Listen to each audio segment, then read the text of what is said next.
Greetings from Doha. My name is Mehran Kamrava with the Iranian Studies Unit of the Arab Center for Research and Policy Studies. Recently, Iran and Saudi Arabia announced a historic rapprochement in Beijing, of all places. And this is quite a significant development with major repercussions, not just in Tehran and in Riyadh, but for the rest of the region and indeed internationally, for the European Union, for the United States, as well as for the countries in the region. We are thrilled and honored to be joined today by two experts on the topic who will help us navigate this really complicated and significant development. Joining us from Riyadh is Dr. Aziz Alghashian, who is a fellow with the Sectarianism, Proxies, and Desectarianization Project, CPOD. Aziz obtained his PhD from University of Essex in 2019, where he taught Middle Eastern and international relations, Middle Eastern studies and international relations. Aziz's expertise, I should say, focus on Saudi foreign policy, particularly in relation to Israel and the rest of the region. We're also delighted to be joined by Dr. Ariabarzan Mohammadi, who's a professor at the University of Tehran. He joins us from Tehran. Ariabarzan holds a PhD in Middle Eastern Studies from Durham University, where he was also a postdoctoral fellow from 2013 to 2017. Ariabarzan's research interests include Middle East and Arab politics, regionalism, and the Middle East in the international system. He has participated in several international conferences and has a number of publications in both English and Arabic. In the interest of full disclosure, I should say that I met both Aziz and Ariabarzan first in Muscat, Oman, and I learned a great deal from them at a conference where all three of us, at a seminar where all three of us were taking part. Before we get started, I should remind our audience that today's meeting is available in both English and Arabic. There's simultaneous translation.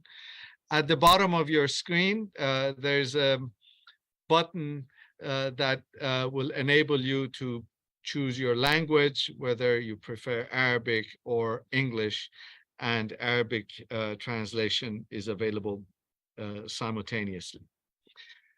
Gentlemen, let's get started. I think our region is one that is known for hyperbole, but I don't think I'd be exaggerating if I were to say that the recent announcement in Beijing of the agreement between Iran and Saudi Arabia is really of historic significance. And so just put things into context for us very briefly. I'll start with you, Ariabarzan. Tell us what this means for Iranian foreign policy in particular, and for Iran's relations, not just with Saudi Arabia, but with its other immediate neighbors. First of all, thank you very much for inviting me to such a prestigious event, and thank you for the Arab Center for Research and Studies. And with regard your important question, I have to say that this is very significant for Iran in many ways. First of all, the current or incumbent government, the government of Ebrahim Raisi, has been for a long time stressing and putting a lot of emphasis on the policy of good neighborhood or good neighborhood policy. And part of this is to build and maintain good relations with the immediate neighbors, and especially Muslim and Arab countries. Second, this was the broker of the deal was China, and Iran has been long shifted toward Asia and has been endorsing the Look East policy, and this is a part and parcel of the Iran grand strategy. So I would say that China being the broker and also the guarantor of this historic deal meant a lot for Iran, and I'm sure that this initiation, this effort by China would not stop as only a broker of a deal or negotiation. I'm sure that we will see tripart relations improving, and the deal I'm pretty sure will involve such major investments by China in the region in general, and also in each of these countries in particular. And I'm sure everyone is looking forward to a more significant role played by China in maintaining this deal and taking it a step further. And also, I have to add that there are several issues in the region, and I would say maybe close to crises in Yemen, in Syria, in Lebanon, whether it's financial crisis, security crisis, or a war.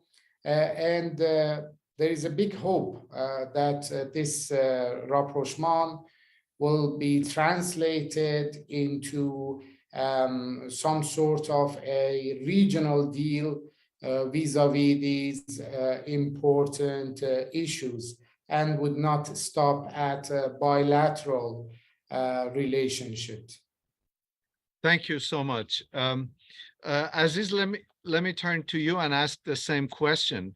And if you could also talk to us about your area of expertise as well, which is Saudi-Israeli relations. How will this impact not just Saudi Arabia's relations with neighboring countries like Iraq, but also its relations with Israel and its position in the region at large? Well, firstly, I'd like to say Ramadan Kareem to everyone, and thank you very much, Mehran and Ariabarzan, to be here. It's really a pleasure to be with you and the Arab Center for hosting this. So I very much echo what you said at the beginning, that it is a very significant and profound moment in the region. And I think when it comes to what this tells us really about the region, or what this tells us about how the dynamics are changing, in my opinion, I think we're starting to see a new logic that's taking place, that's being played out here. And I think, in my opinion, what's also taking place is that there is a regional agency taking place, that the region and the heavyweights in the region seem to be taking responsibility and initiative for solving their own issues and finding their own ways in addressing their grievances with each other. So for me, it really illustrates a it illustrates a very responsible approach and a very mature approach, because I think all actors in the region understand and have understood that antagonism and this zero-sum fashion hasn't played out in their interest. And as a result, they realize that this is something very, very crucial to get along. And they also realize that, if one person or one actor, especially if it's a heavyweight actor, that's not in good shape, then indeed nobody could be in good shape. It's gonna, the dangers there are gonna spill over. As Ariabarzan said, the crises in the region if one has a crisis, then this now, given the regionalization that's taking place, will spill over into other things. Now, in regarding to the question regarding Saudi Arabia and Israel in particular, in my research, I've always argued that the notion of a Israeli-Saudi alliance, and I say this within a quotation here, alliance against Iran or the anti-Iranian front, has been always exaggerated, in my opinion. The notion that somehow there's this rapprochement between Saudi Arabia and Israel that just came out of the blue because of Iran is, for me, very superficial, and really negates, quite frankly, the nuance and the pragmatism between Saudi Arabia and Israel historically. Now, many people argue that, well, Saudi Arabia and Israel have Iran as their main focal point or main goal. But just because there is the presence of mutual goals does not mean there's a presence of explicit cooperation or certainly alliances. And I think for me, this rhetoric of Saudi-Israeli relations against Iran, for me, is very dangerous, I think, because in my opinion, it really reduces the complexities of the region, and it reduces the way we ought to be looking at the region, which is that, listen, it's not just the enemy of my enemy is my friend kind of logic. This isn't how Saudi has operated before. This isn't how many actors in the region have operated before. It's far more complex than that. And I think for me, there's also a lot of politicization of Saudi Arabia from the Israeli discourse, especially from the Israeli media. This idea that, of course, they started to focus on Iran being the existential threat, and they started focusing on, unfortunately, a lot of them, not all of them, because we have to be nuanced. There's some that don't argue this, but really perpetuated sectarianism as well. That, of course, there is this exotic thing of Shiites and Sunnis, and they've been there against each other for centuries, and we all know, whoever studies and looks at this kind of aspect of sectarianism will understand that sectarianism, unfortunately, ebbs and flows, and it goes back, and sometimes it comes back, and sometimes it doesn't, and it gets instrumentalized, and it's very politicized. So I think when it comes to the relationship between Saudi Arabia and Israel, in my opinion, firstly, it might be a blow for many people in Israel that have tried to create a buffer between it and Iran. But if I'm honest, I wouldn't be overly disappointed if I was in Israel too, because the main thing that's really perpetuating Saudi-Israeli rapprochement was really the economy, not a front against Iran. That's the last thing Saudi would have wanted, because it didn't want to be a border and caught in the middle between Israeli and Iranian clashes. So I'll leave it at there. I won't speak anymore. I hope I engage with your question and answer the question. You're on mute. Sorry. Thank you. You mentioned the economy, and I'll in a minute I'll come to domestic politics. But as we know, particularly since 2017 or 2016, there was a lot of animosity between Iran and Saudi Arabia following the attacks in Tehran and Mashhad on Saudi embassy and consulate, respectively. So the question that I have is, what did each side give up to come to some sort of meeting of the minds? What did it take for compromise to happen? And Ariabarzan, why don't we start with you from the Iranian perspective? Did the Iranians make promises to the Saudis that enabled them to come to some sort of meeting of minds, particularly in light of what is happening in Yemen and elsewhere? And then, Aziz, I'll come to you with the same question. But Ariabarzan, go ahead, please. Yeah, Actually, to be honest with you, I don't see Houthis of Yemen taking orders from Iran. They will discuss matters with Iran and they have respect for Iran's opinion. But at the end of the day, they will make decisions based on their strategic calculus inside Yemen. Of course, Iran has been an ally in many ways to the Houthis. But that doesn't mean that if, for the sake of argument, Iran wanted to give some points to Saudi Arabia vis-a-vis Yemen, the Houthis will follow Iranian order. So that's one thing. The other thing is that in the Saudi ruling elite's strategic thinking, Iran for a long time has been the threat number one in terms of threat perception. So I would say more than thinking like that something has changed from the Iranian side. I think the other way around is more close to the truth. I think that in the strategic thinking of Saudi Arabian elite, something has changed dramatically. Otherwise, as far as I know, the offers, the negotiation offers that Iran has put on the table has been there for a long time.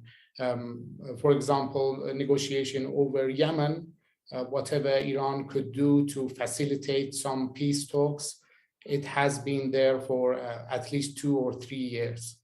And in other parts of the Arab world as well. But we have been hearing from, the previous administration, Saudi administration, during the Prince Saud al-Faisal's era and the later one, that these are Arab world issues and Iran is not an Arab country and shouldn't intervene. But I feel that something has changed in the mindset of Saudi Arabia leaders and also Iranian leaders. And that is more to do with the systemic nature of the Middle East. If we look at the history of the Middle East, many countries, start the same circle. They think that this penetrated region in the, as Carl Brown used to name it, is easy to be dominated. They tried their best to dominate or become a hegemon. After a while, they see the other side of the coin, which is resistance to hegemony and a region which is resistant friendly and provides for all sorts of non-state actors, resistance movements, and this will wake them up. This will be a moment, a watershed moment that leaders decide to negotiate, to compromise. We have seen this even before the revolution. For example, between King Faisal and the Shah of Iran, there was an era of competition and animosity. Then they reached the conclusion that, well, we cannot eliminate each other and we better do some negotiation.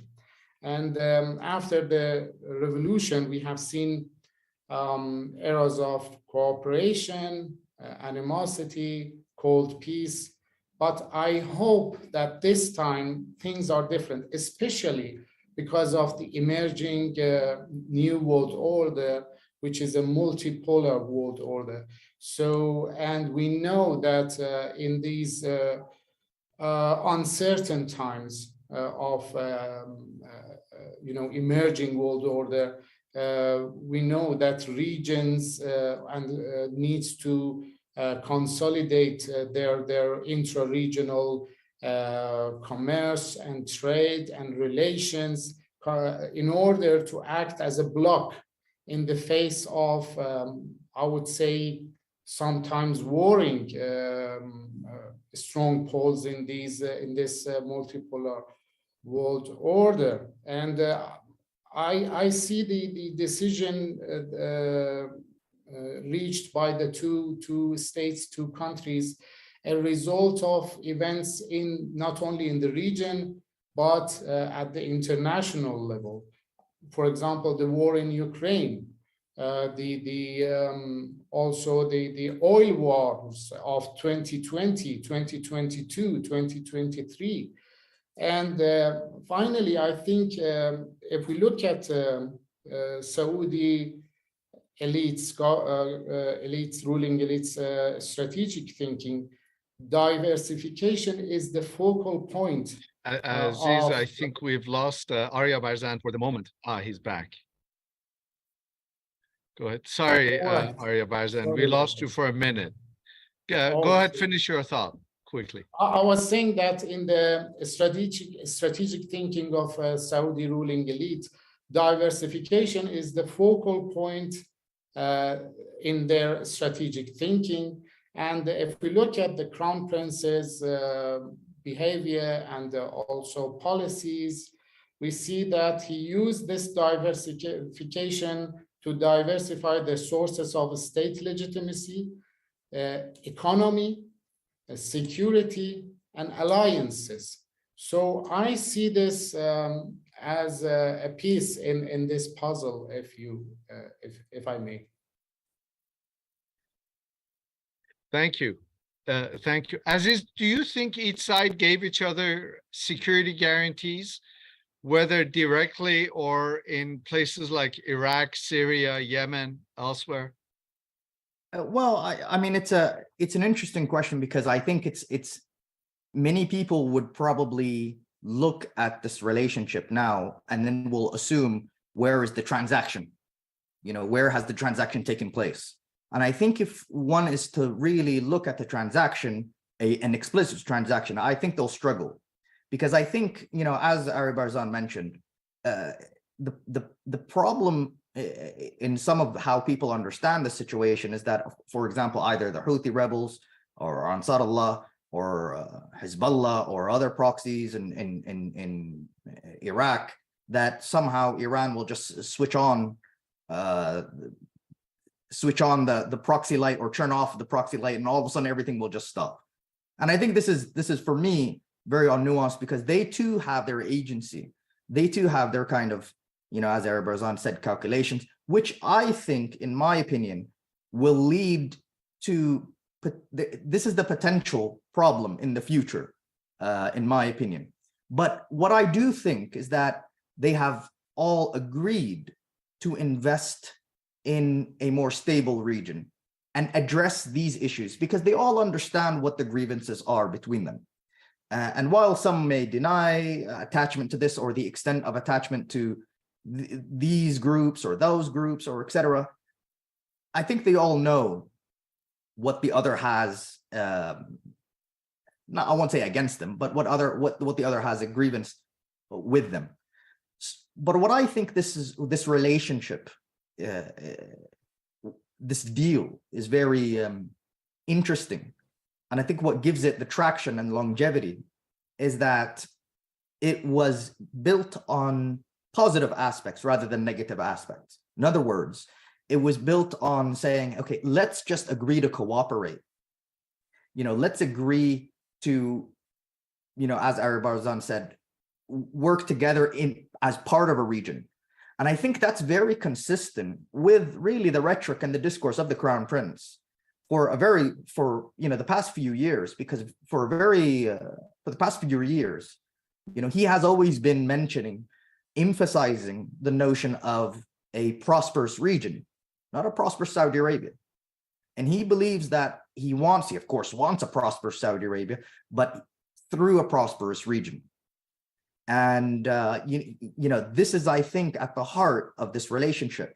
And hopefully this agreement will then kind of spill over into these other aspects. And it's a process. You know, again, it's not the security transaction.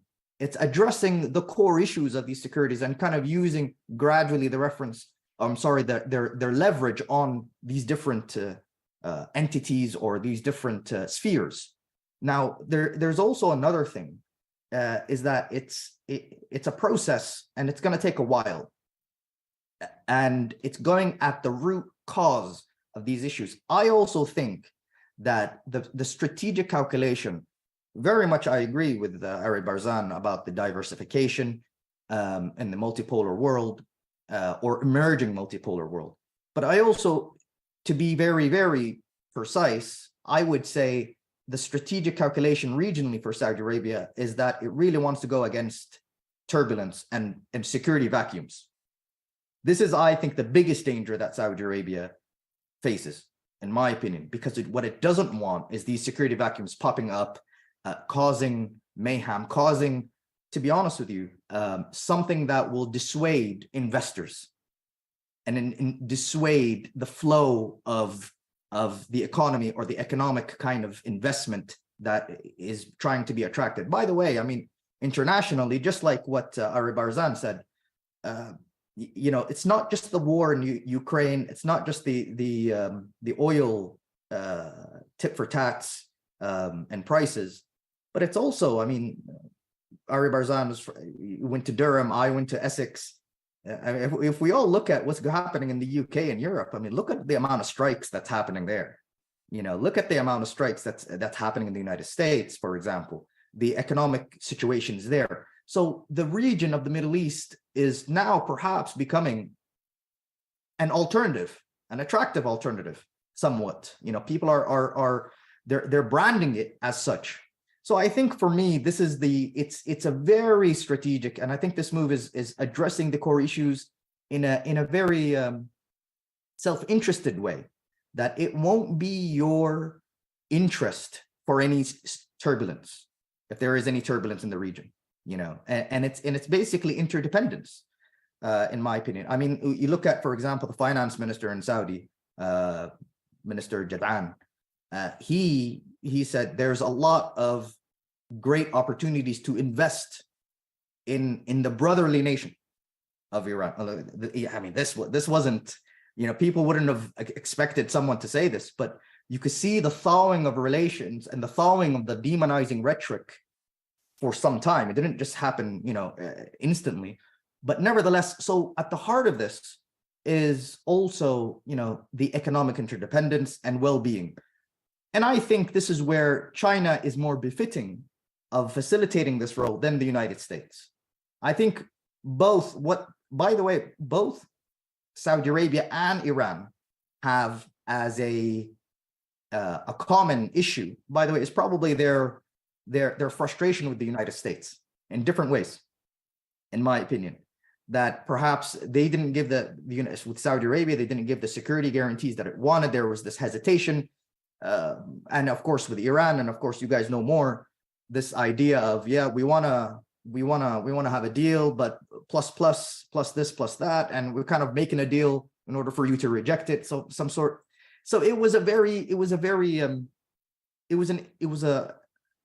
I think it was an opportunity that gave an opportunity for another actor to play a particular role. But the last thing I would say in this emerging multipolar world that we're saying, an emerging multipolar world, I personally think for Saudi Arabia, the perception of this multipolarity of the world is that it's an asymmetric multipolar world. What I mean by that is that while it is trying to diversify its relations, its strategic interest, its security, its investment, I still think it has the United States at its main preference. But I think what this deal does is that it makes the United States as a preference, not as a Saudi necessity, but a preference. And there's a difference. And I think that the decades before regarding security, I think the United States was a necessity for Saudi Arabia. Now it's becoming a preference. And I think this is the gradual transformation that we're seeing in the international relations of the Middle East and the region. Perfect. Thank you. Right there in your discussion, you answered the question that had come to us regarding China's specific role in facilitating this deal. And if I'm not mistaken, what I heard you say was that China could play the role of an economic facilitator in terms of greater interdependence and regional integration at the economic level, if I'm not mistaken. Is that correct? Yes, absolutely. And to add to that, I think also for Saudi Arabia, perhaps the only actor that could really influence any significant leverage over Iran is perhaps China. And historically, Saudi Arabia has traveled to China to try to dissuade China from supporting Iran, etc. So it understands that there is leverage there. And I think with Saudi Arabia, Iran, and China, especially Saudi Arabia and China, that they are now speaking the same language of the economy. And of course, this is, there's a complementary, or their visions is complementing each other. So as a result, indeed, there is this dependence now and this trust in a very powerful figure that's not just internationally, but is also growing in the region. And just one thought on this. I mean, by the way, the first entry of the United States to the region was also economic. It wasn't political. It wasn't, it was economic. That's what made it attractive.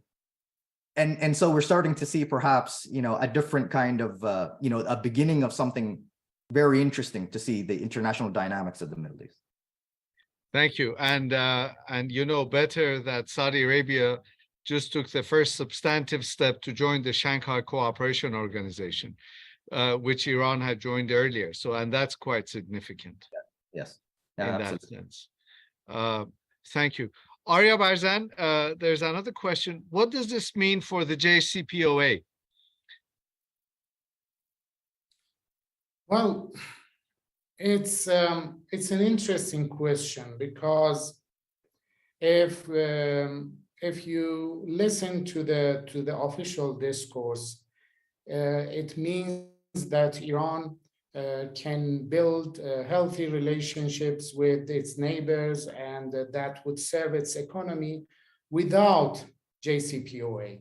So this is, in fact, a different approach taken by the government of Ibrahim Raisi. We remember that during President Rouhani, he has tried his best to actually engage the European Union and try to persuade the European countries to act as the guarantor of the JCPOA. And that didn't work. And now Iranians are taking a different route, different strategy. They are trying to start from the region and from the east and build on that. And if they are sitting at the negotiation table for a future deal, they will be in a better position. In addition to that, by resolving one of the long-lasting, let's say, feuds in the region between Iran and Saudi Arabia, Iran would take away a major excuse from United States, the excuse of blaming Iran for anything wrongs that takes place in the region, and accusing Iran as a source of insecurity in the region.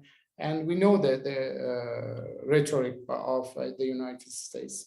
So here we see an initiative by Iran, Saudi Arabia, and China, and the US or no other Western country was invited, including Emmanuel Macron, resulting into some sort of a deal with a promising future, both for Iran and Saudi Arabia, the region, and also for the future of the China's role in the region. We shouldn't forget that Chinese Belt and Road Initiative has the region at its heart. So in order for China to implement this initiative, which is now implemented in the Chinese constitution as well, they need to keep the Middle East calm. It is in their interest to to see a secure Middle East, a stable Middle East. And also, although in terms of trade, commerce, and energy security, Saudi Arabia has the upper hand in relation with China, but Iran, with regard to its the size of its country, the size of its population, and its strategic geography at the Strait of Hormuz, and neighboring very important countries in the Middle East, it's a country that China can never ignore if it wanted to implement its plans for the future of the region, and also its Belt and Road initiative. I think Iran has benefited from this deal in order to strengthen its hand in the future negotiation. Whether this will lead to a successful negotiation or not, it needs to be seen in the future. Thank you. Aziz, by the way, for both of you, I'm mindful of our time. So if I could ask you, we have a number of questions. If I could ask you to keep your responses slightly more brief, that would be terrific. There's a question that asks about the consequences of this deal on the position of the Saudi Shia, and whether this will significantly impact Iran's position in relation to the Shia in Saudi Arabia and Bahrain and the Hajj. I don't think there's any consequences for the Hajj, but of course, you know better. Well, I mean, it's a very important question, really, and it's also, the idea that the consequences for the Shiite brothers here in Saudi. In my opinion, well, I think what's very interesting about it is that the Shiite community in Saudi Arabia is also not monolithic. They're very, I would say they're very diverse. And also a lot of them are very embedded in the Saudi, they're Saudis, they're very much embedded in the Saudi culture. They're very much embedded in the Saudi nation. Now, some may have grievances with Saudi Arabia, but so do Sunnis have grievances with Saudi Arabia. Some Sunnis have grievances with Saudi Arabia too. So I think for me, I don't see, I think this will also just be, in my opinion, a more positive step, because I think one of the concerns I've had over the past few years, and many, not just myself, but many people, was the level of sectarianism that has taken place. And a lot of that was due to the Iranian-Saudi jostling and rivalry in the region. And that unfortunately spilled into negatively onto to the social level and to the social level, and that people can't be trusted, and that these people are amongst us, and so while there's a lot of work to be done here, I'm just very pleased that thankfully people are really paying attention to the dangers of sectarianism. They're paying attention to the dangers of this division and this very reductionist aspect of that. Sunni means, or Shiite means really Iranian, and Sunni means Saudi, or even sometimes people say Sunni means ISIS.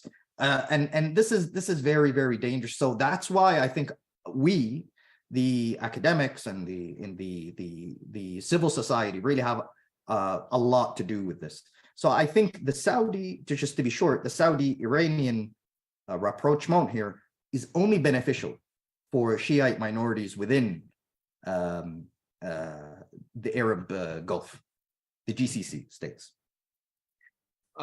Thank you, Aziz. And just to add to what you just said, Iran and Bahrain have also announced first the resumption of flights between the two countries, which is quite important in terms of building bridges, literally, And then there are plans, I understand, for resuming diplomatic relations between Iran and Bahrain also, and that will also go a significant way.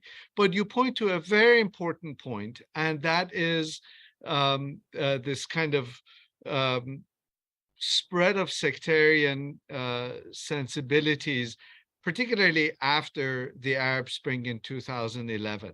And what really caused the latest rupture between Iran and Saudi Arabia was this attack on the Saudi embassy in Tehran and then the Saudi consulate in Mashhad. Ariabarzan, can the Iranians make this agreement stick? Can they deliver on what they are promising diplomatically? Can they deliver on the ground?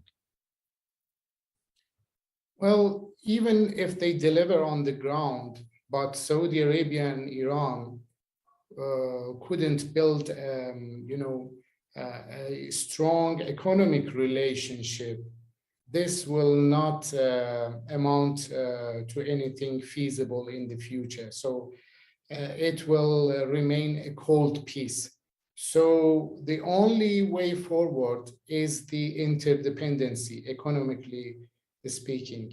So we need to have commerce and trade and intra-regional trade between Iran and GCC. In my opinion, this is the only way that we can assure or have a guarantee for a long-lasting security and peace in the region.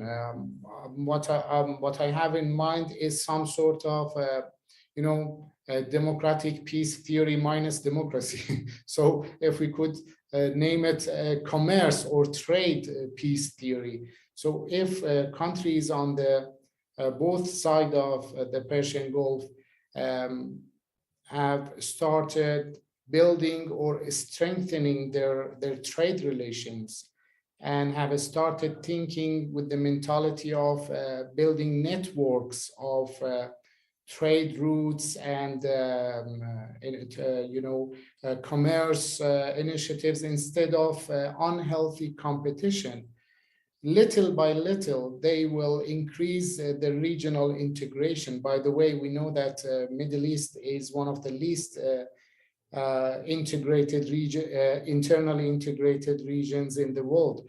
So intra-regional trade in Middle East is less than 10%. If we compare this with the ASEAN, it's I would say that I'm sure that Iran and Saudi, for the time being, will stick to their part of the respective parts of the deal, and they will deliver. But if they want to keep this peace, if they want to have a region which is prosperous and secure and have to build a better future, they need to do more than just a cold peace. They need to move to officially vis-a-vis their economy and also commerce and trade. Thank you. There's a couple of questions, and I'm going to combine them and direct them at both of you. First, the role of Russia in the agreement. Did Russia play any direct role in this agreement, or was Russia a factor in the background in terms of the its invasion of Ukraine? Well, I think it was a factor in the background, but a strong factor. The first influence of Russia was, in my opinion, this sense of shock that it gave to the region and to the world, and that US and the EU could not resolve the Ukrainian conflict after 1 year, and they could not curb Russia or put limits on Russia's war machine or economy, and sanctions on Russia did not work as well as the US wanted to. So this is a clear sign of the fact that we are almost in the middle of a multipolar world. So I think this had a huge impact on strategic thinking of the leaders in the region. The second one, the indirect impact, I would say, things with regard to OPEC Plus and the decisions made by Saudi Arabia. Also, if we look at the region, the UAE's relations with Russian billionaires and other issues, one way or another has had a direct or indirect influence and impact on what is going on in region generally and with regard to this negotiation in particular. Thank you. Aziz, how is this likely to impact Saudi-UAE relations, if at all? Yeah. Well, I think the if at all is the good point, because I think perhaps the state that had the most GCC state that had business with Iran was really the UAE. This is somehow inconsistent with the trajectory that both Saudi Arabia and the UAE have towards Iran. Well, UAE actually very much was very excited and welcomed this deal. And I think with the UAE, it finds it very beneficial, because what the UAE is mostly about is also they're very economic minded. I think a very economic minded or business minded driven foreign policy. So I think it too prefers stability in the region. But there's another thing that I think it doesn't is not inconsistent, or it doesn't really affect it negatively between Saudi Arabia and the UAE, is because that this Saudi Iranian rapprochement was not in my opinion, was not a power projection. I don't think it was a way of trying to assert itself again in the region, or there was any kind of rhetoric that seems to be assert itself in the GCC, etc. Unlike other instances before, we could go back to the Saudi Qatari rapprochement, for example. That was something else. But so I don't see an antagonism or inconsistency there. Perfect. Thank you. Again, I'm mindful of our time, and there are lots of questions, and this is just absolutely fascinating. How about the armed factions in Iraq? Again, I think we've answered this in the sense that the interest appears to be overall regional tension reduction, if not outright stability, but at least the reduction of tensions. But how is this likely to impact armed factions in Iraq? Aziz, Ariabarzan, go ahead. Actually, if I wanted to connect this to your previous question about Shias in Saudi Arabia and Saudi Arabia's policies towards Shias, I would say that one of the reasons why this peace deal became successful so far was the efforts of the Iraqi government, Shia prime minister, whether Kazemi or Shia Sudani. So an Arab country with the Shia majority has a huge interest in bringing together Saudi Arabia and Iran to the negotiation table. And I'm sure that they are very delighted to see that their efforts is bearing fruits and coming to success. So with regard to groups in Iraq, if you mean the Hashd al-Shabi in particular, we have to keep in mind that Hashd al-Shabi, similar to Hezbollah in Lebanon, is a hybrid, let's say, entity. On the one hand, it's a non-state actor, an armed group, as you mentioned. On the other hand, mentioned inside or inserted inside the Iraqi constitution. So they are under the umbrella of the Iraqi armed forces. And also, all of them, majority of them, they have their military wing and their let's say, political bureaus. So we cannot expect for Iraq or Lebanon to become a Westphalian state overnight, and they might not become like this in any time in future. We have to like them as they are. So they are different. That I say they are nothing like the Westphalian system, and we need to learn how to deal with the reality. And also with regard to the Shia question, if we look at the war in Yemen at the beginning, the Saudi Arabian discourse was very sectarian. The regional discourse more or less was like this. And they were calling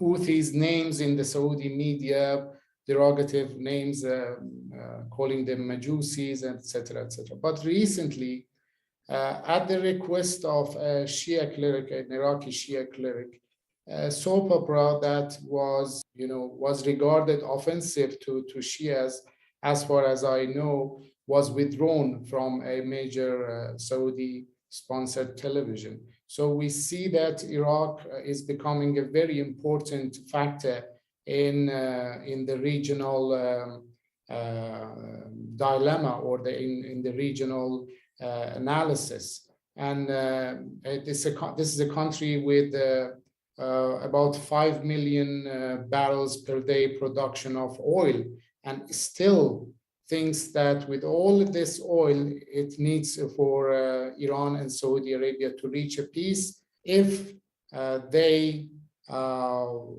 would want to reach a prosperous future.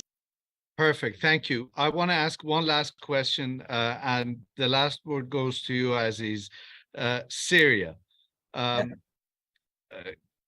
How does this agreement impact developments in Syria, particularly in light of Saudi Arabia's recent with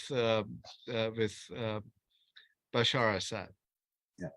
Well, I think firstly, not just Syria, not just Iraq, but now, thankfully, people will start to see Iraq, Syria, Yemen, Lebanon as entities of their own, as not just spheres between Saudi Arabia and Iran.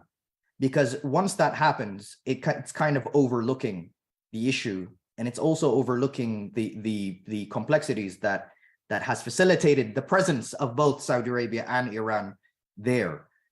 In my opinion, I think Saudi has made a calculation to reduce